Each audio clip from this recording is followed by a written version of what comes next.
ನಮಸ್ಕಾರ ವೀಕ್ಷಕರೇ. ಸಂವಿಧಾನ ಎಲ್ಲ ಹೋರಾಟಗಳ ಒಡನಾಡಿ, ನಮ್ಮ ಘನತೆಯನ್ನು ದೃಢಪಡಿಸುವ ಮುನ್ನುಡಿ, ಹಕ್ಕುಗಳ ಕೈಬಿಡಿ.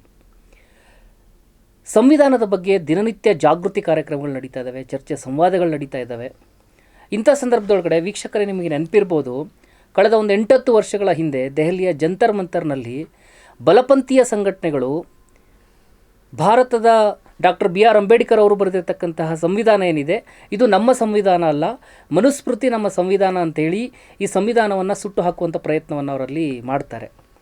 ಆಗ ಸಂವಿಧಾನದ ಬಗ್ಗೆ ಜಾಗೃತಿಯನ್ನು ಮೂಡಿಸಬೇಕು ಅಂಥೇಳಿ ಪ್ರಗತಿಪರ ಸಂಘಟನೆಗಳು ಬಹಳಷ್ಟು ಕೆಲಸವನ್ನು ಆರಂಭ ಮಾಡ್ತವೆ. ಅದೇ ರೀತಿ ಶಿರಸಿಯಲ್ಲಿ ಬಂಡಾಯ, ಚಿಂತನ, ಸಮುದಾಯ ಕರ್ನಾಟಕ, ಸಹಯಾನದಂಥ ಅನೇಕ ಸಂಘಟನೆಗಳು ಸೇರಿಕೊಂಡು ಒಂದು ಕಾರ್ಯಕ್ರಮವನ್ನು ಆಯೋಜನೆ ಮಾಡ್ತಾರೆ. ಸಂವಿಧಾನ ನಮ್ಮ ಹೆಮ್ಮೆ ಎನ್ನುವಂಥ ಕಾರ್ಯಕ್ರಮವನ್ನು ಆಯೋಜನೆ ಮಾಡ್ತಾರೆ. ಚಿತ್ರನಟ ಪ್ರಕಾಶ್ ರಾಜ್ ಅವರು ಕೂಡ ಆ ಕಾರ್ಯಕ್ರಮಕ್ಕೆ ಬಂದಿರ್ತಾರೆ. ಆ ಕಾರ್ಯಕ್ರಮ ಮುಗಿದಾದ ನಂತರದೊಳಗಡೆ ಇದೇ ಬಲಪಂಥೀಯ ಸಂಘಟನೆಗಳು ಸಗಣಿ ನೀರನ್ನು ಹಾಕುವಂಥ ಆ ಸ್ಥಳಕ್ಕೆ ಸಗಣಿ ನೀರನ್ನು ಹಾಕುವಂತಹ ಒಂದು ದುಷ್ಕೃತ್ಯವನ್ನು ಕೂಡ ಆ ಸಂದರ್ಭದೊಳಗಡೆ ಮೆರೀತಾರೆ. ಅಂದರೆ ನಾನು ಇದನ್ನ ಯಾಕೆ ಪೀಠಿಕೆಯನ್ನು ಆರಂಭ ಮಾಡಿದೆ ಅಂತೇಳಿದ್ರೆ, ನಮ್ಮ ನೆಲದೊಳಗಡೆ ಅಥವಾ ನಮ್ಮ ಈ ದೇಶದೊಳಗಡೆ ಒಂದು ಕಡೆ ಸಂವಿಧಾನದ ಮೇಲೆ ನಿರಂತರ ದಾಳಿ ನಡೀತಾ ಇದೆ, ಇನ್ನೊಂದು ಕಡೆ ಸಂವಿಧಾನವನ್ನು ಇನ್ನಷ್ಟು ಗಟ್ಟಿಗೊಳಿಸುವ, ಜಾರಿಗೊಳಿಸುವ, ಆ ಸಂವಿಧಾನ ಎಲ್ರಿಗೂ ಸಿಗಬೇಕು, ಎಲ್ರಿಗೂ ಜಾರಿ ಆಗಬೇಕು, ಆ ಸಂವಿಧಾನದ ಬಗ್ಗೆ ಜಾಗೃತಿಯನ್ನು ಮೂಡಿಸಬೇಕಂತಹ ಒಂದು ರೀತಿ ಕಾರ್ಯಕ್ರಮಗಳು ಕೂಡ ನಡೀತಾ ಇರುವಂಥದ್ದನ್ನ ನಾವು ಗಮನಿಸ್ತಾ ಇದ್ದೀವಿ. ಮತ್ತು ಇದು ವಿದ್ಯಾರ್ಥಿಗಳಿಗೆ ಎಲ್ರಿಗೂ ಕೂಡ ಸುಲಭವಾಗಿ ಸಿಗಬೇಕು. ಅಂದರೆ ಈ ರೀತಿ ಸಂವಿಧಾನದ ಮೇಲೆ ದಾಳಿ ಆಗ್ತಾ ಇರುವಾಗ ಆ ಸಂವಿಧಾನದ ಮಹತ್ವವನ್ನು ಇನ್ನಷ್ಟು ಸಾರಬೇಕು, ಸಂವಿಧಾನ ಕಟ್ಟ ಕಡೆಯ ವ್ಯಕ್ತಿಗೂ ಕೂಡ ತಲುಪಬೇಕು ಅನ್ನುವಂತಹ ಕಾರಣದಿಂದಾಗಿ ಕ್ರಿಯಾ ಮಾಧ್ಯಮ ಒಂದು ಪುಸ್ತಕವನ್ನು ಹೊರತರುತ್ತೆ. ಸಂವಿಧಾನ ಓದು ಎನ್ನುವಂಥದ್ದು ಆ ಪುಸ್ತಕದ ಹೆಸರು. ಕರ್ನಾಟಕ ಹೈಕೋರ್ಟ್ನ ನಿವೃತ್ತ ನ್ಯಾಯಮೂರ್ತಿಯಾಗಿರ್ತಕ್ಕಂಥ ಜಸ್ಟಿಸ್ ನಾಗಮೋಹನ್ ದಾಸ್ ಅವರು ಆ ಪುಸ್ತಕವನ್ನು ಬರೆದುಕೊಡ್ತಾರೆ. ನಂತರದೊಳಗಡೆ ಅದೇ ಸಂವಿಧಾನ ಓದು ಅನ್ನುವಂಥ ಹೆಸರೊಳಗಡೆ ಡಾಕ್ಟರ್ ವಿಠಲ್ ಭಂಡಾರಿ, ಸಹಯಾನಿ ಮತ್ತು ಸಮುದಾಯ ಕರ್ನಾಟಕ ಎನ್ನುವಂಥ ಸಂಘಟನೆಗಳು ವ್ಯಾಪಕವಾಗಿ ಇಡೀ ಕರ್ನಾಟಕ ರಾಜ್ಯಾದ್ಯಂತ ಶಾಲಾ ಕಾಲೇಜುಗಳ ಮಧ್ಯೆ ಸಂವಿಧಾನ ಓದು ಅಭಿಯಾನವನ್ನು ನಡೆಸ್ತಾರೆ. ಲಕ್ಷಾಂತರ ವಿದ್ಯಾರ್ಥಿಗಳಿಗೆ ಸಂವಿಧಾನದ ಬಗ್ಗೆ ಜಾಗೃತಿಯನ್ನು ಮೂಡಿಸುವಂತಹ ಕಾರ್ಯಕ್ರಮ ಈಗಲೂ ಕೂಡ ನಡೀತಾ ಇದೆ ಅನ್ನುವಂಥದ್ದನ್ನು ನಾವು ಇಲ್ಲಿ ಪ್ರಮುಖವಾಗಿ ಗಮನಿಸಬೇಕಾಗಿದೆ. ಅಂದರೆ ಸಂವಿಧಾನದ ಬಗ್ಗೆ ಜಾಗೃತಿಯನ್ನು ಮೂಡಿಸುವಂತಹ ಕೆಲಸಗಳು ದಿನೇ ದಿನೇ ಹೆಚ್ಚಾಗ್ತಾ ಇರುವಾಗಲೇ ಈ ಸಂವಿಧಾನದ ಬಗ್ಗೆ ಇನ್ನಷ್ಟು ಸರಳವಾಗಿ ಎಲ್ಲ ಸಮುದಾಯಕ್ಕೂ ಎಲ್ಲ ವಿದ್ಯಾರ್ಥಿಗಳಿಗೂ ಅರ್ಥ ಆಗಬೇಕು ಎನ್ನುವಂಥ ದೃಷ್ಟಿಕೋನದೊಳಗಡೆ ಸಂವಿಧಾನ ಗೀತೆ ಎನ್ನುವಂಥ ಒಂದು ಪುಸ್ತಕ ಹೊರಬಂದಿದೆ. ಆ ಸಂವಿಧಾನ ಗೀತೆಯನ್ನು ಹೊರತಂದಿರತಕ್ಕಂತಹ ರವಿ ಮರಿಯಪ್ಪ ಅವರೇ ಇವತ್ತಿನ ನಮ್ಮ ಕಾರ್ಯಕ್ರಮದ ವಿಶೇಷ ಅತಿಥಿ. ಅವರು ಈ ಸಂವಿಧಾನ ಗೀತೆಯನ್ನು ಬರಿಬೇಕಾದ್ರೆ ಅವ್ರು ಏನು ಹೀಗೆ ಇನ್ಸ್ಪೈರ್ ಆಯಿತು, ಯಾಕೆ ಈ ಸಂವಿಧಾನ ಗೀತೆ ಪುಸ್ತಕವನ್ನು ಬರೀಬೇಕು ಅಂತ ಅನ್ನಿಸ್ತು, ಇದನ್ನು ಬರೀಬೇಕಾದ್ರೆ ಅವರಿಗೆ ಯಾವ ಅಂಶಗಳು ಕಾಡಿದ್ವು, ಎಲ್ಲ ವಿಚಾರಗಳನ್ನು ಅವರೊಟ್ಟಿಗೆ ಮಾತಾಡ್ತಾ ಹೋಗೋಣ. ಸರ್, ಕಾರ್ಯಕ್ರಮಕ್ಕೆ ನಮಸ್ಕಾರ. ನಮಸ್ತೆ ಗುರು ಸರ್. ಎಸ್ ಸರ್, ನಾನು ಮೊದಲೇದಾಗಿ ನಿಮಗೆ ವೀಕ್ಷಕರ ಪರವಾಗಿ ಅಭಿನಂದನೆಗಳನ್ನು ಹೇಳ್ತಾ ಇದ್ದೀನಿ. ಯಾಕೆ ಅಂತ ಹೇಳಿದ್ರೆ, ಒಂದು ಸಂವಿಧಾನದ ಬಗ್ಗೆ ಜಾಗೃತಿಯನ್ನು ಅದರಲ್ಲೂ ಸರಳವಾಗಿ ಸುಲಭವಾಗಿ ವಿದ್ಯಾರ್ಥಿಗಳಿಗೆ ಅರ್ಥ ಆಗಬೇಕು ಅಂತೇಳಿ ಹಾಡಿನ ರೂಪದೊಳಗಡೆ, ಕವಿತೆಯ ರೂಪದೊಳಗಡೆ ನೀವು ಸಂವಿಧಾನದ ಪ್ರತಿಯೊಂದು ಎಲ್ಲ ವಿಧಿಗಳನ್ನು, ಹಕ್ಕುಗಳನ್ನು, ಕರ್ತವ್ಯಗಳನ್ನು, ಜಾಗೃತಿಯನ್ನು ಮೂಡಿಸೋದಕ್ಕೆ ಸರಳವಾಗಿ ಪ್ರಯತ್ನ ಪಟ್ಟಿದ್ದೀರಿ. ಹಾಗಾಗಿ ವೀಕ್ಷಕರ ಪರವಾಗಿ ನಾನು ನಿಮಗೆ ಮೊದಲಿಗೆ ಅಭಿನಂದನೆಗಳನ್ನು ತಿಳಿಸ್ತೇನೆ. ನಿಮ್ಮ ಕಳಕಳಿ ತುಂಬಿದ ಪೀಠಿಕೆಗೆ ನಾನು ಆಭಾರಿ. ಸರ್, ಓಕೆ, ಈಗ ವಿಷಯಕ್ಕೆ ಬರೋಣ. ನನ್ನ ಮೊದಲ ಪ್ರಶ್ನೆ, ಸಂವಿಧಾನ ಗೀತೆಯನ್ನು ಬರಿಬೇಕು ಅಂತ ನಿಮ್ಗೆ ಯಾಕೆ ಅನ್ನಿಸ್ತು ಅಂತ? ಸಂವಿಧಾನ ಗೀತೆ ಅಂದರೆ ಅದೊಂದು ಋಣ ಸರ್ ನಮಗೆ. ಅಂದರೆ ನಾವು ಈ ಸಂದರ್ಭದಲ್ಲೂ ಕೂಡ ನಮ್ಮ ಬಾಲ್ಯ ಇರ್ಬೋದು ಮತ್ತು ಇವತ್ತಿನ ವರ್ತಮಾನ ಪರಿಸ್ಥಿತಿ ಇರ್ಬೋದು, ನಲಿಗೆ ಹೋದ ಜೀವನಗಳು ನಾವೆಲ್ಲ. ಅಂದರೆ ದಬ್ಬಾಳಿಕೆಯ ಮಧ್ಯೆ, ಅಸ್ಪೃಶ್ಯತೆಯ ಮಧ್ಯೆ, ಇವತ್ತಿನ ಖಾಸಗೀಕರಣ ಮತ್ತು ಅದರ ಪಾಳೆಯಗಾರಿಕೆಯ ಮಧ್ಯೆ ನಿರಂತರ ನಲಿಗೆ ಹೋಗ್ತಾ ಇರುವಂಥ ಜೀವಗಳು ನಾವು. ಅಸಹಾಯಕವಾಗಿ ನಮ್ಮ ಕೂಗು ಯಾರಿಗೂ ಕೇಳಿಸ್ತಾ ಇಲ್ಲ. ಎಷ್ಟೋ ದಲಿತ ಸಂಘಟನೆಗಳು ಇರಬಹುದು, ಆದರೆ ನಾವು ಐಲ್ಯಾಂಡ್ಗಳಾಗಿ ಅಲ್ಲಲ್ಲಿ ಏಕಾಂಗಿ ಹೋರಾಟಗಾರರಾಗಿ ನಾವು ಇವತ್ತಿಗೂ ಇದ್ದೀವಿ, ಅದು ಇರ್ತೀವಿ ಕೂಡ. ಹಾಗಾಗಿ ನಾನು ಕೆಲಸ ಮಾಡಿದಂಥ ಸ್ಥಳಗಳಲ್ಲಿರ್ಬೋದು, ನಾನು ಹುಟ್ಟಿ ಬೆಳೆದಂತಹ ಊರುಗಳಲ್ಲಿ ಇರ್ಬೋದು, ನಮ್ಮನ್ನು 2ನೇ ದರ್ಜೆಯ ಪ್ರಜೆಗಳನ್ನಾಗಿ ನೋಡ್ತಾ ಬರ್ತಿದ್ದಾರೆ ಸರ್. ಅಂದರೆ ನಿಮ್ಮ ಹತ್ರ ಸಂವಿಧಾನ ಇದೆ, ನಮ್ಮ ಹತ್ರ ಅಧಿಕಾರ ಇದೆ ಅಂತ ಹೇಳ್ತಾರೆ. ಸಂವಿಧಾನವನ್ನು ಹಿಡಿದವರನ್ನು ಒಂದು ಮೀಸೆ ತುದಿಯಲ್ಲಿ ನಕ್ಕು ನೀನು ಏನು ಮಾಡ್ತೀಯ ಸಂವಿಧಾನ ಇಟ್ಕೊಂಡು ಏನು ಮಾಡೋದಕ್ಕಾಗೋದಿಲ್ಲ ಅಂತ ನಮಗೆ ಶೆಡ್ ಹೊಡೆಯುವಂಥ ಒಂದು ಸಂದರ್ಭದಲ್ಲಿ ನಾವು ಇದ್ದೀವಿ. ಬಾಬಾ ಸಾಹೇಬ್ ಅಂಬೇಡ್ಕರ್ 8 ಗಂಟೆ ವೃತ್ತಿ ಅಂತ ಮಾಡಿದ್ರೆ ಅದನ್ನ ಇಲ್ಲ 12 ಗಂಟೆಗೆ ಮಾಡ್ತೀವಿ ಅಂತ ಹೇಳ್ತಾರೆ. ಬಾಬಾ ಸಾಹೇಬರು ನಮಗೆ ಓಟಿನ ಅಧಿಕಾರವನ್ನು ಕೊಟ್ಟರೆ ನಿನ್ನ ಹತ್ರ ಓಟಿದೆ, ನನ್ನ ಹತ್ರ ದುಡ್ಡಿದೆ, ಕೊಂಡ್ಕೊಳ್ತೀವಿ, ಒಂದು ಬಿರಿಯಾನಿ ಅಷ್ಟೇ ತಾನೇ. ಸೊ ಹಾಗೆ ನಮಗೆ ಈ ದಾರಿ ತಪ್ಪಿಸುವ ಹುನ್ನಾರಗಳು ಇದು ತುಂಬ ಸ್ಟ್ರಾಂಗ್ ಆಗಿಬಿಟ್ಟಿದೆ ಸರ್. ಅದರಲ್ಲೂ ITBTಯಲ್ಲಿ ಇರೋದ್ರಲ್ಲಂತೂ ಯಾರು ಬಂದು ಆಫೀಸಲ್ಲಿ ಯಾವ ಮಾನವ ಹಕ್ಕುಗಳ ಆಯೋಗ ಕೂಡ ನಮ್ಮ ನೋವುಗಳನ್ನು ಕೇಳ್ತಾ ಇಲ್ಲ, ಚೆಕ್ ಮಾಡ್ತಾ ಇಲ್ಲ. ಇಲ್ಲಿನ ಜನಜೀವನ ಹೇಗಿದೆ, ಇಲ್ಲಿ ನಿಜವಾಗ್ಲೂ ಶೋಷಣೆ ಹೇಗಿದೆ. ದುಃಖಕ್ಕೆ ಕಾರಣ ನಿಜವಾಗ್ಲೂ ಬುದ್ಧ ಹೇಳಿದಾಗೆ ಆಸೆ ಅಂತ ಹೇಳ್ತೀವಿ, ಬಟ್ ದುಃಖಕ್ಕೆ ಕಾರಣ ಶೋಷಣೆ. ಆ ಶೋಷಣೆ ಮುಕ್ತರಾದಾಗ ಮಾತ್ರ ಮನುಷ್ಯನ ದುಃಖ ದೂರ ಆಗುತ್ತೆ. ಆ ದುಃಖಿಗಳಲ್ಲಿ ನಾನೂ ಒಬ್ಬ ಅಂತ ಸರ್.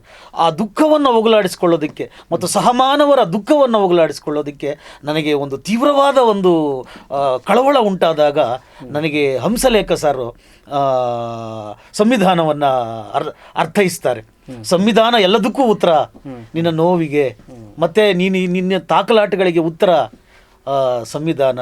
ನಿನ್ನ ಘನತೆಯನ್ನು ಸರ್, ಇವತ್ತು ನಾನು ಎದೆ ತಟ್ಟುಕೊಂಡು ಜನಶಕ್ತಿ ವಾಹಿನಿಯ ಮೂಲಕ ಬೀದಿಗೆ ಇಳಿದು ಎದೆ ತಟ್ಟುಕೊಂಡು ಹೇಳ್ತಾ ಇದ್ದೀನಿ, ನನ್ನ ಘನತೆಯನ್ನು ಕಾಪಾಡುವ ಹೊಣೆಗಾರಿಕೆ ನನ್ನ ಸಂವಿಧಾನಕ್ಕೆ ನನಗೆ ಕೊಟ್ಟಿದೆ.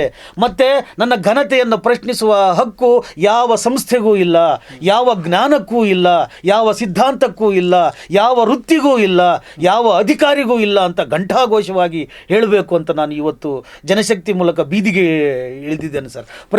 ಅವನು ಓದದೇ ಇರಲಿ, ಅವನು ಅರ್ಹ ಅನರ್ಹ ಆಗಿರಲಿ, ಅವನು ಪ್ರತಿಭಾವಂತ ಅಪ್ರತಿಭಾವಂತ ಯಾರೇ ಆಗಿರಲಿ, ಅವನು ಮನುಷ್ಯ, ಅವನು ಭಾರತೀಯ ಪ್ರಜೆ, ಅವನು ಸಂವಿಧಾನದತ್ತವಾಗಿ ಪಡೆದಿರುವಂತಹ ಘನತೆ ಸ್ವಾಭಿಮಾನಕ್ಕೆ ಅರ್ಹ. ಹಾಗಾಗಿ ಈ ಪ್ರತಿಯೊಬ್ಬರೂ ಕೂಡ ಎಂದರೋ ಮಹಾನುಭಾವುಲಲ್ಲ, ಅಂದರೂ ಮಹಾನುಭಾವುಲೆ ಅನ್ನುವಂಥ ಒಂದು ಸಿದ್ಧಾಂತವನ್ನು ನಾವು ಪ್ರತಿ ಮನೆಗೂ ಪ್ರತಿ ಶಾಲಾ ಕಾಲೇಜಿಗೂ ಮುಟ್ಟಿಸಬೇಕು. ಬನ್ನಿ, ನಾವೆಲ್ಲರೂ ಕೂಡ ಇಲ್ಲಿ ಒಬ್ಬ ಶ್ರೇಷ್ಠ ಮಾತ್ರ ಇಲ್ಲ, ಹಲವು ಶ್ರೇಷ್ಠತೆಗಳು ನಮ್ಮೊಳಗೆ ಇದೆ. ಆ ಹಲವು ಶ್ರೇಷ್ಠತೆಯನ್ನು ಬಹುತ್ವವನ್ನು ಹೇಳಬೇಕು ಅಂದರೆ ಈ ಗ್ರಂಥ ಒಂದೇ ನಮಗೆ ದಾರಿ ದೀಪ. ಸೊ ನೀವು ಹೇಳಿದಾಗ ಎಲ್ಲ ಸುಟ್ಟು ಹಾಕಿದ್ದಾರೆ. ಲಂಕೇಶ್ ಹೇಳ್ತಾರೆ, ಸುಟ್ಟಷ್ಟು ಕಸುವು ನೊಂದಷ್ಟು ಹೂವು ಹಣ್ಣು ಅಂತ ಅವ್ವ ಕವಿತೆಯಲ್ಲಿ. ಹಾಗೆ ನಮ್ಮನ್ನು ಎಷ್ಟು ಸಲ ಸುಟ್ಟರು, ನಮ್ಮನ್ನು ಎಷ್ಟು ಸಲ ತುಳಿದ್ರು ಎತ್ತಕೊಂಡು ಬರುತ್ತೆ ಇದು ಸಂವಿಧಾನ. ಹಾಗಾಗಿ ಆ ಋಣವನ್ನು ತೀರಿಸ್ಕೊಳ್ಳೋ ಸಲುವಾಗಿ ನಾನು ಈ ಸಂವಿಧಾನವನ್ನು ಇಟ್ಕೊಂಡು, ಇನ್ನೊಂದು ಮಾತು, ಮೀಸಲಾತಿ ಇದೆ ನಿಮಗೆ ಅಂತ ಹೇಳ್ತಾರೆ, ಸಂವಿಧಾನದಲ್ಲಿ ನಿಮ್ಗೆ ಮೀಸಲಾತಿ ಇದೆ ಮಾಡ್ತಾರೆ. ಬಾ ನಮ್ಮ ಚಾನಲ್ಗೆ ಬಾ, ಎಲ್ಲಿದೆ ನಾವಿದ್ದೀವಿ ಅಲ್ಲಿ, ನೀನು ಮೀಸಲಾತಿಯಲ್ಲಿ ನೋಡೋಣ. ನಮ್ಮ ಏರ್ಪೋರ್ಟ್ಗೆ ಬಾ, ನಿನ್ನ ಮೀಸಲಾತಿ ಹೇಗೆ ನಡೆಯುತ್ತೆ ನೋಡೋಣ. ನಮ್ಮ ಆಸ್ಪತ್ರೆಗೆ ಬಾ, ನೀನು ಎಲ್ಲೆಲ್ಲಿ ಇರ್ತೀಯ ನೋಡೋಣ. ನಮ್ಮ ಅಂದರೆ ಎಲ್ಲ ಖಾಸಗೀಕರಣ ಆಗೋಗಿದೆ. ಮೀಸಲಾತಿ ಒಂದು ವ್ಯಂಗ್ಯ ಆಗಿದೆ. ಎಲ್ಲಿದೆ ನ್ಯಾಯ, ಎಲ್ಲಿದೆ ಹಕ್ಕು, ಎಲ್ಲಿದೆ ಹೋರಾಟ? ಹಾಗಾಗಿ ಬಹಳ ಒಂದು ನೊಂದ ಮನಸ್ಥಿತಿಯಲ್ಲಿ, ಹತಾಶೆ ಅಂತ ಹೇಳೋಕ್ಕಾಗಲ್ಲ, ಯಾಕಂದರೆ ಸಂವಿಧಾನ ಜೊತೆಗಿಟ್ಕೊಂಡು ನಮ್ಮನ್ನು ಹತಾಶೆಗೆ ತಳ್ಳಿಲ್ಲ ಅನ್ನೋ ಒಂದು ಆಶಾಭಾವ ನಮ್ಮ ಜೊತೆ ಇದೆ ಸರ್. ಆಮೇಲೆ ಒಂದು ಮಾತನ್ನು ನಾನು ಸೇರ್ಪಡೆ ಮಾಡಲೇಬೇಕು. ಜನಶಕ್ತಿ ಮೀಡಿಯಾ ಈ ಥರ ನೋವಿಗೆ ಕಿವಿಯಾಗೋದು ನನಗೆ ಬಹಳ ರಿಲೀಫ್ ಅನ್ನಿಸ್ತಾ ಇದೆ ಸರ್. ಸರ್, ಈಗ ಸಾಮಾನ್ಯವಾಗಿ ಒಂದು ಪುಸ್ತಕ ಅಂತ ಅಂದಮೇಲೆ ಅದರಲ್ಲಿ ಯಾವ್ಯಾವ ಅಂಶಗಳಿರ್ತವೆ ಅನ್ನುವಂಥದ್ದನ್ನು ನಾವು ಗಮನಿಸಿರ್ತೀವಿ. ನಾನು ಕುತೂಹಲಕ್ಕೆ ಈ ಪುಸ್ತಕನ ಕೈಗೆತ್ಕೊಂಡು ಜಸ್ಟ್ ಓದೋದಕ್ಕೆ ಶುರು ಮಾಡಿದಾಗ ನನಗನ್ನಿಸಿದ್ದು, ಇದು ಬರೀ ಕವಿತೆ ಅಲ್ಲ ಅಥವಾ ಭಾವನಾತ್ಮಕ ಅಥವಾ ಭಾವಗೀತೆಗಳು ಆ ಥರದ್ರಲ್ಲಿ ಇಲ್ಲ.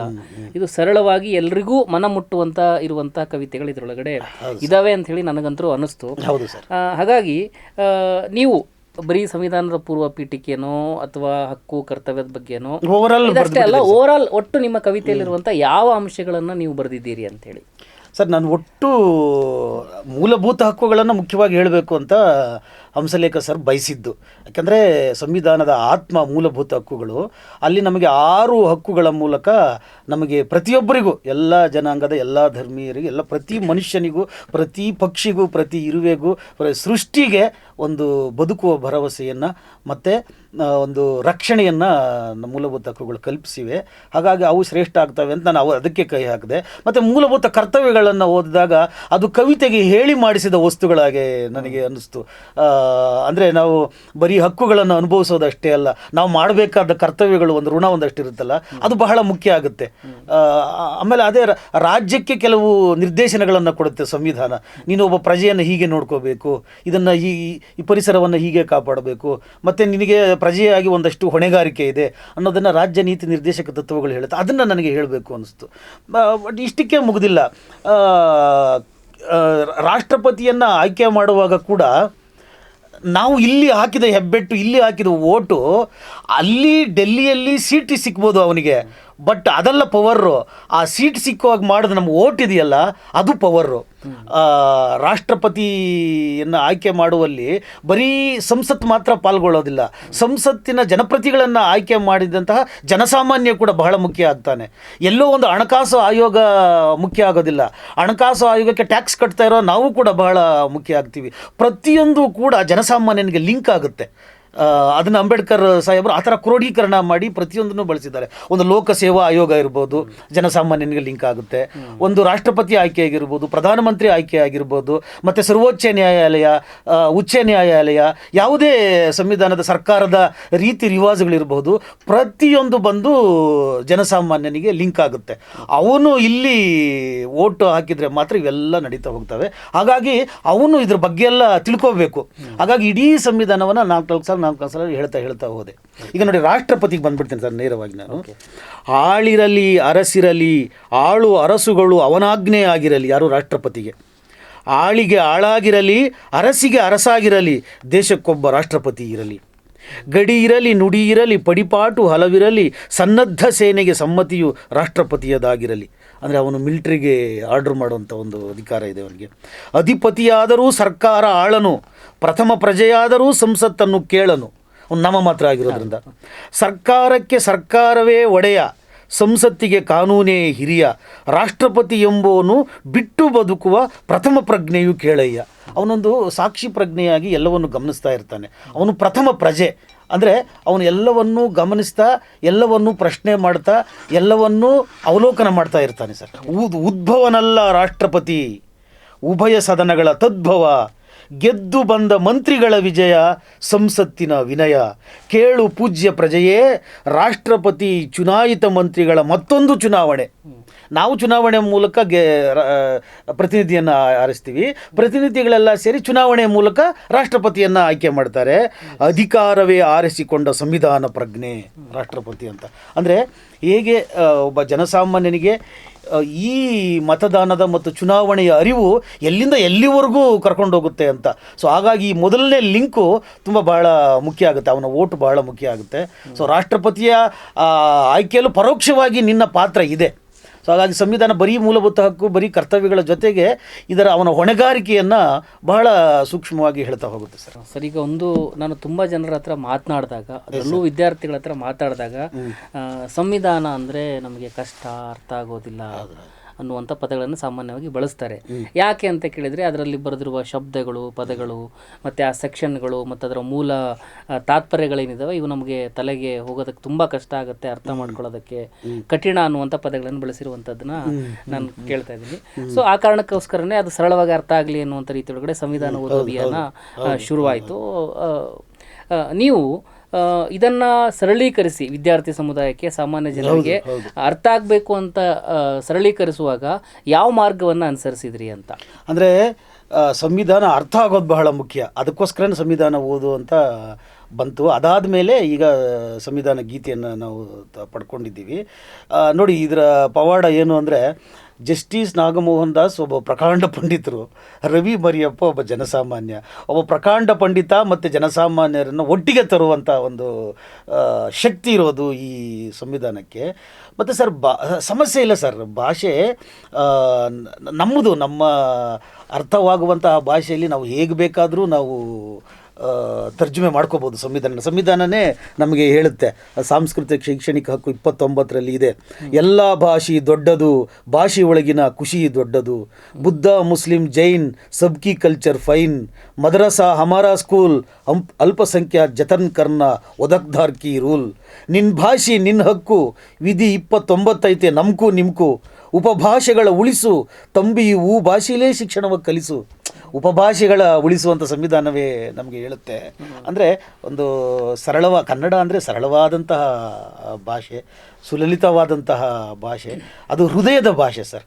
ಆ ಕಾನೂನಿನ ಗದ್ಯ ಗಂಧಿಯಿಂದ ಪದ್ಯ ಗಂಧಿಗೆ ಒಂದು ತರ್ಜುಮೆ ಅಷ್ಟೇ ಇದು. ಸರಳವಾಗಿ ನಾವು ಆಡುವಂತಹ ಮಾತಿಗೆ, ನಾವು ಅರ್ಥವಾಗುವಂತಹ ಮಾತಿಗೆ. ನನಗೂ ಅಷ್ಟೇ ಸಂವಿಧಾನದಲ್ಲಿ ಎಲ್ಲ ಅರ್ಥ ಮಾಡ್ಕೊಂಡಿದ್ದೀನಿ ಅಂತ ಅಲ್ಲ, ನನಗೆ ಎಷ್ಟು ಅರ್ಥ ಆಗಿದೆಯೋ ನನಗೆ ಗೊತ್ತಿರುವಂತಹ ಭಾಷೆಯಲ್ಲಿ ನಾನು ಅಭಿವ್ಯಕ್ತ ಮಾಡಿದ್ದೀನಿ. ಇಲ್ಲಿ ಒಂದೇ ವಿಚಾರ ಸರ್, ನನಗೇನು ಅರ್ಥ ಆಯಿತು ಮತ್ತು ನಿನಗೇನು ಅರ್ಥ ಮಾಡಿಸ್ಬೇಕು ಅನ್ನೋದೇ ಬಹಳ ಮುಖ್ಯ. ಸೊ ಹಾಗಾಗಿ ಆ ಭಾಷೆ ಅನ್ನುವಂಥದ್ದು ಯಾವ ಭಾಷೆನಾದರೂ ಆಗಿರ್ಬೋದು, ಯಾವ ಉಪಭಾಷೆಯಾದರೂ ಆಗಿರ್ಬೋದು, ದೇಸಿ ಭಾಷೆ ಆಗಿರ್ಬೋದು, ಸಂವಿಧಾನ ಸಂತೋಷ ಪಡುತ್ತೆ.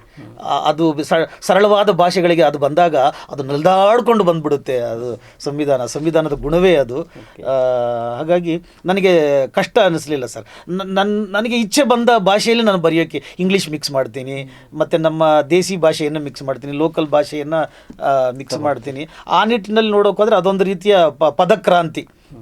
ನಮಗೆ ಕಾವ್ಯ ಬೇಕು ಅಂದಾಗ ರೂಪಕಗಳು ಬೇಕು, ಹೋಲಿಕೆಗಳು ಬೇಕು, ಉಪಮೆಗಳು ಬೇಕು. ಬಟ್ ಈ ಸಂವಿಧಾನದಲ್ಲಿ ಪ್ರತಿ ಕವಿತೆಯೇ ಒಂದು ರೂಪಕ.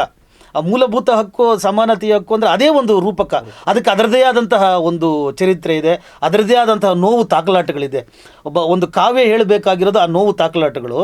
ಬಟ್ ನಮ್ಮ ಸಂವಿಧಾನದಲ್ಲಿ ಆ ನೋವು ತಾಕಲಾಟಗಳು ಜೀವಂತವಾಗಿದೆ. ಹಾಗಾಗಿ ನನಗೆ ಪ್ರತ್ಯೇಕವಾಗಿ ರೂಪಕ, ಪ್ರತ್ಯೇಕವಾದ ಉಪಮೆಗಳು ನನಗೆ ಬೇಕು ಅಂತ ಅನಿಸ್ಲಿಲ್ಲ. ಭಾಳ ಸಂತೋಷ ಆಗಿಬಿಡ್ತು ಸರ್ ನನಗೆ. ಸಂವಿಧಾನ ನೀನು ಬರಿ ಅಂತ ಹೇಳಿದ ತಕ್ಷಣ ನಮ್ಮ ಇಡೀ ಸಾಹಿತ್ಯ ವಲಯ, ಸಮಗ್ರ ಸಾಹಿತ್ಯ, ಪಂಪನಿಂದ ಕುವೆಂಪು ಅವರಿಂದ ಹಿಡಿದು ಸಂವಿಧಾನದ ಆಶಯಗಳನ್ನು ಅವರದೇ ಭಾಷೆಯಲ್ಲಿ, ಅವರದೇ ಒಂದು ನೆಲೆಗಟ್ಟಿನಲ್ಲಿ ಹೇಳ್ತಾನೆ ಬಂದಿದ್ದಾರೆ. ಮುಂದೇನೂ ಅದನ್ನೇ ಹೇಳ್ತಾರೆ, ಹಿಂದೇನೂ ಅದನ್ನೇ ಹೇಳಿದ್ದಾರೆ. ಹಾಗಾಗಿ ಸಂವಿಧಾನ ಅನ್ನುವಂಥದ್ದು ಸಾಹಿತ್ಯದ ಆತ್ಮಸಂಗಾತಿ ಅಂತ ಹೇಳ್ಬೋದು. ಆದರೆ ಒಬ್ಬ ಸಾಹಿತ್ಯದ ವಿದ್ಯಾರ್ಥಿಯಾಗಿ ನನಗೆ ಸಂವಿಧಾನವನ್ನು ಖುಷಿಯಾಗಿ ಬರೆಯೋದು, ನನ್ನದೇ ಆದ ಭಾಷೆಯಲ್ಲಿ ಬರೆಯೋದು ಒಂದು ಲೀಲಾಜಾಲವಾದಂತಹ ಒಂದು ಆನಂದ ಸರ್.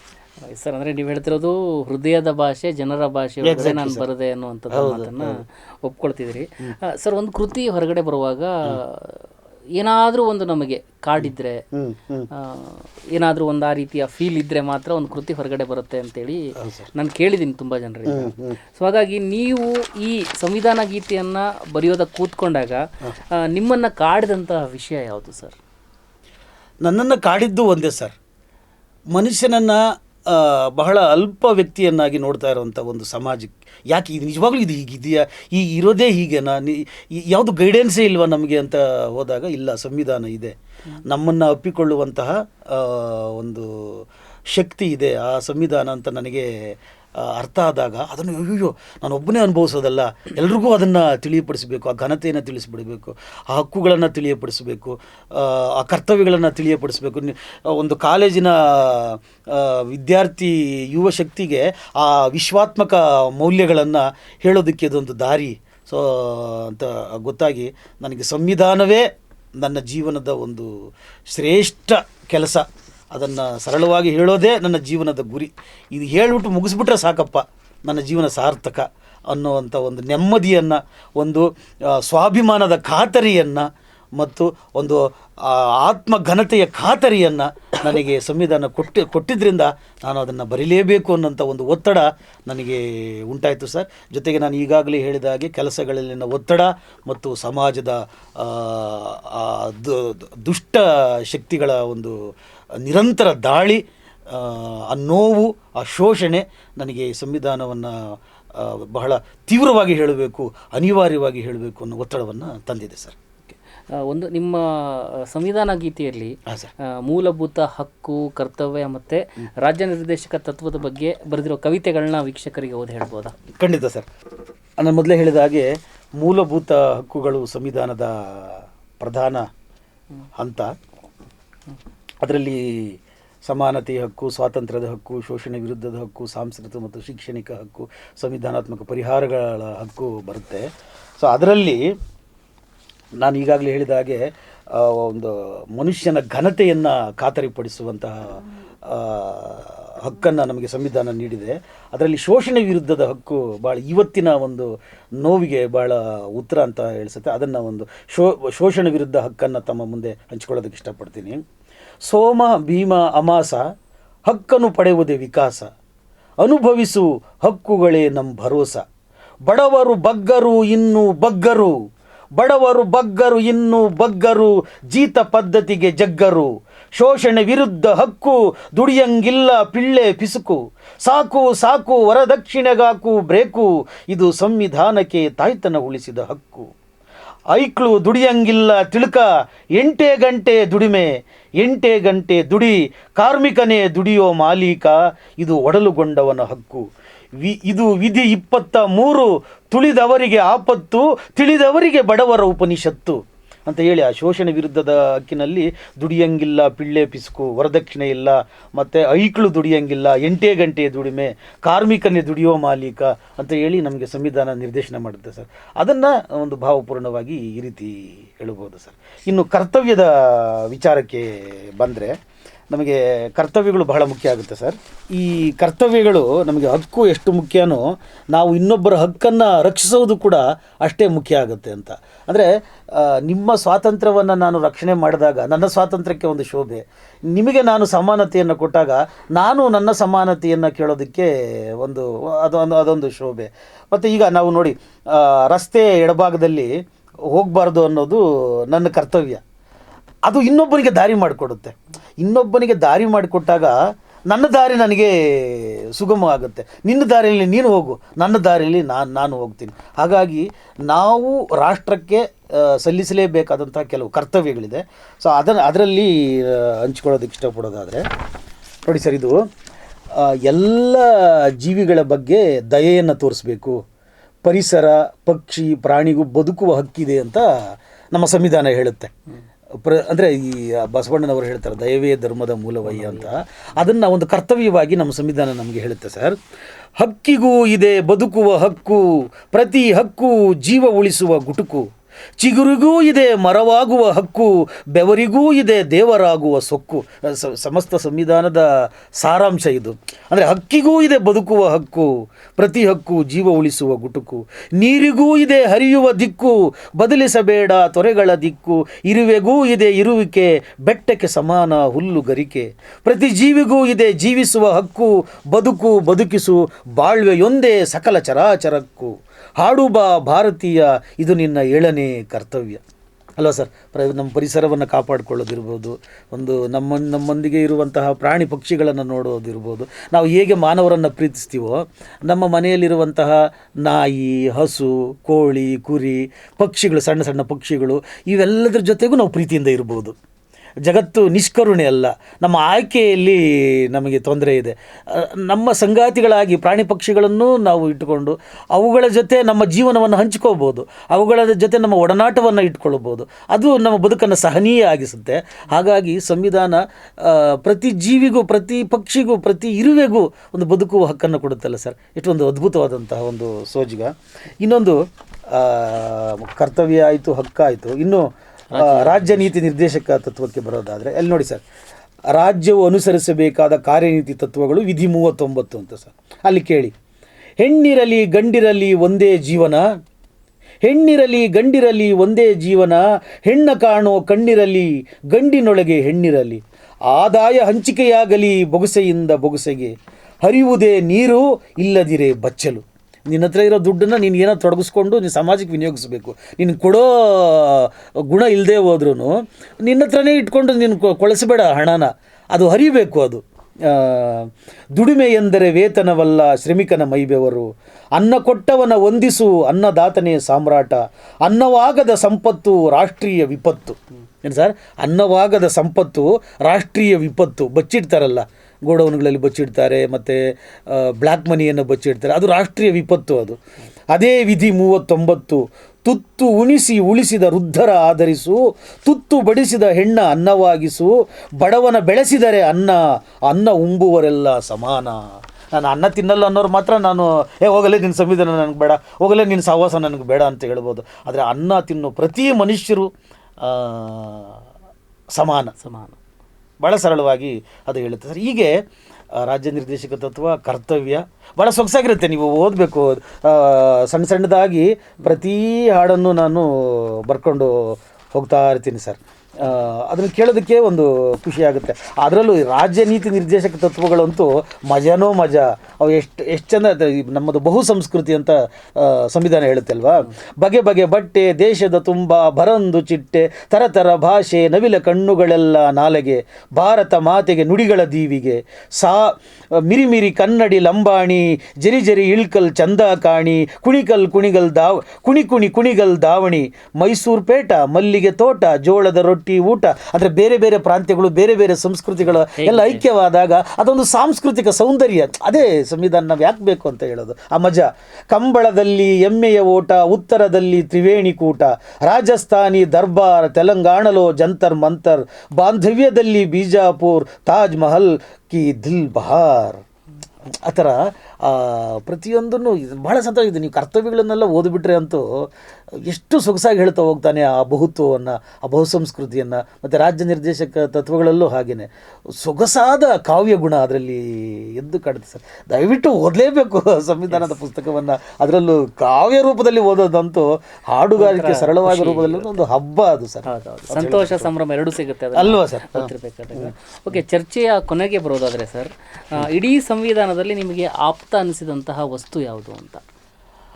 ಆಪ್ತ ಪ್ರತಿಯೊಂದು ಆಪ್ತ ಅನಿಸ್ತಾ ಹೋಗುತ್ತೆ ಸರ್. ಪದ ಪದನು ಸಾಲು ಸಾಲು ಆಪ್ತ ಅನಿಸುತ್ತೆ. ಯಾಕೆಂದರೆ ಪ್ರತಿ ಸಾಲು ಈಗ ಪ್ರತಿ ಕೊನೆ ಫಸ್ಟ್ ಲೈನೇ ನಾನು ಬರೆದಿರೋದು, ಭಾರತದ ಪ್ರಜೆಗಳಾದ ನಾವು, ಅಂದರೆ ನಮ್ಮದು ಪೂರ್ವ ಪೀಠಿಕೆಯಲ್ಲಿ we the people of Indians, ಭಾರತದ ಪ್ರಜೆಗಳಾದ ನಾವು ಮತವಿಲ್ಲದ ಕುಲವಿಲ್ಲದ ಛಲದಂಕ ಮಲ್ಲರು, ನಾವು ಸಮಾನರು ನವಮಾನವರು, ಪ್ರಜಾಪ್ರಭುತ್ವದ ಸಾರ್ವಭೌಮರು ಅಂತ ಮೊದಲನೇ ಸಾಲಿಂದ ಹಿಡಿದು ಕೊನೆಯ ಸಾಲಿಗೆ ಬರ್ತೀನಿ ನೋಡಿ.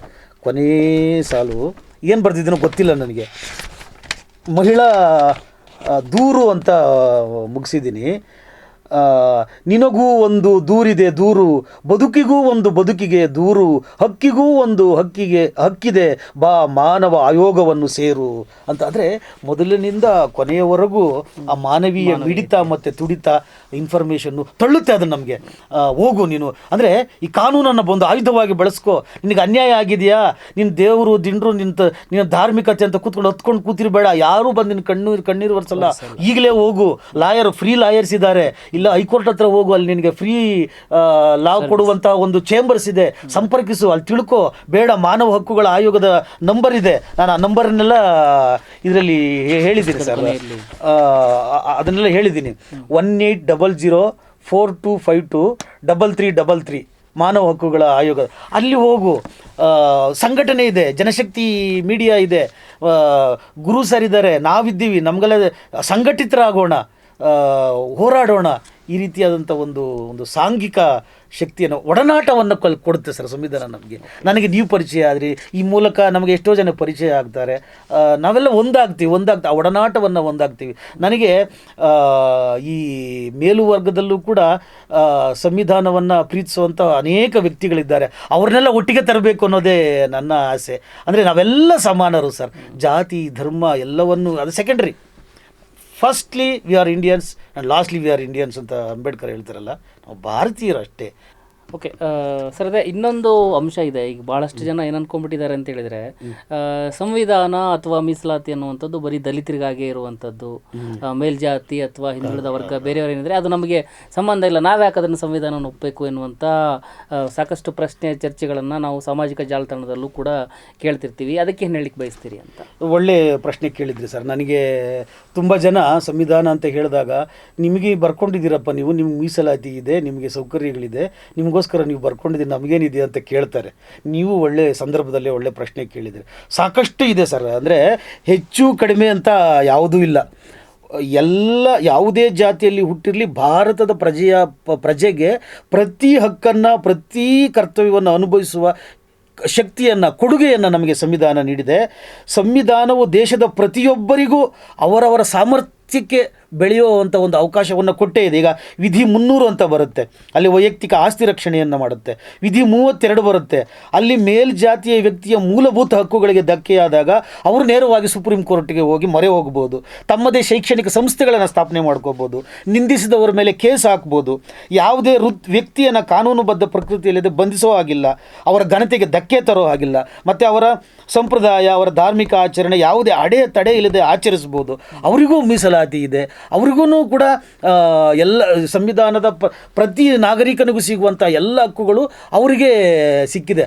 ಅವರ ದೇವರನ್ನು ರಕ್ಷಣೆ ಮಾಡುವಂತಹ ಒಂದು ಕರ್ತವ್ಯವನ್ನು ಕೂಡ ಸಂವಿಧಾನವೇ ಅವರಿಗೆ ಕೊಟ್ಟಿದೆ. ತಗೊಳ್ಳಪ್ಪ ನೀನು ತಗೊಳ್ಳಪ್ಪ ಅಂತ. ಅಂಬೇಡ್ಕರ್ ಯಾವುದೇ ಒಂದು ಜಾತಿಗೆ ಸೀಮಿತ ಆಗಲಿಲ್ಲ. ಅಲ್ಲಿಗೆ ಅವರು ಮೀಸಲಾತಿಗೂ ಮೀರಿದಂತಹ ಒಂದು ಸಮಗ್ರ ವ್ಯಕ್ತಿತ್ವ. ಅದನ್ನು ಪ್ರತಿಯೊಬ್ಬರೂ ಅರ್ಥ ಮಾಡಿಕೊಂಡು ಸಂವಿಧಾನದ ಒಳಗಡೆ ನಾವಿದ್ದೇವೆ. ನೀನು ನನ್ನ ಸರಿ ಇಲ್ಲ ಅಂತ ನೀನು ಪ್ರಶ್ನೆ ಮಾಡೋಕ್ಕೆ ಅವಕಾಶ ಕೊಟ್ಟಿದ್ದು ಯಾವುದು? ನಮ್ಮ ಮೂಲಭೂತ ಹಕ್ಕು ಸಂವಿಧಾನ. ನಿನ್ನ ದೇವರನ್ನು ಆರಾಧನೆ ಮಾಡ್ಕೊಳ್ಳೋಕ್ಕೆ ಶಕ್ತಿ ಕೊಟ್ಟಿದ್ದು, ಅವಕಾಶ ಕೊಟ್ಟಿದ್ದು ಯಾರು? ನಮ್ಮ ಸಂವಿಧಾನ. ಹಾಗಾಗಿ ಸಂವಿಧಾನ ನಿನಗೆ ಯಾಕಿಲ್ಲ? ಸಂವಿಧಾನದ ಒಳಗಡೆ ನೀನು ಇದ್ದೀಯ, ನಿನಗೂ ಎಲ್ಲ ಹಕ್ಕುಗಳು ಸೇರ್ತವೆ. ನೀನು ಪಾಲಿಸಬೇಕಾದ ಸರಿಸಮಾನವಾದ ಕರ್ತವ್ಯ ಇದೆ. ಅನುಭವಿಸು, ಪಾಲಿಸು, ಒಟ್ಟಾಗಿರು, ಒಗ್ಗಟ್ಟಾಗಿರು ಮತ್ತು ಮುನ್ನಡೆಯೋಣ, ಮಾನವೀಯರಾಗೋಣ ಅಂತ ಹೇಳಿ ಎಲ್ಲರಿಗೂ ಕೂಡ ನಾನು ಹೇಳೋದಕ್ಕೆ ಈ ಸಂದರ್ಭದಲ್ಲಿ ಬಯಸ್ತೇನೆ. ಅದೇ ಕೊನೆಯದಾಗಿ ಇದು ಮೊದಲಲ್ಲೇ ಹೇಳಬೇಕಾಗಿತ್ತು, ಕೊನೆಯಲ್ಲಿ ನಮ್ಮ ಪೂರ್ವ ಪೀಠಿಕೆ 2 ಸಾಲುಗಳನ್ನು ಹೇಳುವುದರ ಮೂಲಕ ವಂದಿಸ್ತೀನಿ. ಭಾರತ ಜನತೆಯಾದ ನಾವು ದೇಶ ಒಂದೇ ಎನ್ನುವ ದ್ವೇಷ ಬಿಟ್ಟು ನಡೆಯುವ, ಕಡೆಯವನ ಕೈ ಹಿಡಿಯುವ ಯುಗ ಶಕ್ತಿಯ ನವೀಕೃತ ಪ್ರೇಮೋಜ್ವಲಿತ ಎಚ್ಚೆತ್ತ ಭಾರತ. ಐಕ್ಯತೆ ನಮ್ಮ ಶಿಕ್ಷಣ, ಸಮಗ್ರತೆ ನಮ್ಮಯ ಧರ್ಮ, ಘನತೆ ನಮ್ಮ ಜಾತಿ. ಸಂವಿಧಾನ ಸಹಸ್ರ ಅರುಣ ಕಿರಣಗಳ ಕಾಂತಿ, ಬಹುತ್ವ ನಮ್ಮಯ ಸಂಸ್ಕೃತಿ. ಶಾಸನವಾಯಿತು ಸಮಾನತೆ ಪ್ರೀತಿಯ ಕೊಡು, ವಿಧಿಯಾಯಿತು ಸೌಹಾರ್ದತೆ ಅಂಗೀಕಾರವ ಕೊಡು. ಎದೆಯುಬ್ಬಿ ಅರಬ್ಬಿ ಸಮುದ್ರ, ಕಟ್ಟ ಕಡೆಯವನಿಗೆ ಹೆಗಲ ಕೊಡು, ಪ್ರತಿ ಭುಜವೂ ಹಿಮಾಲಯ.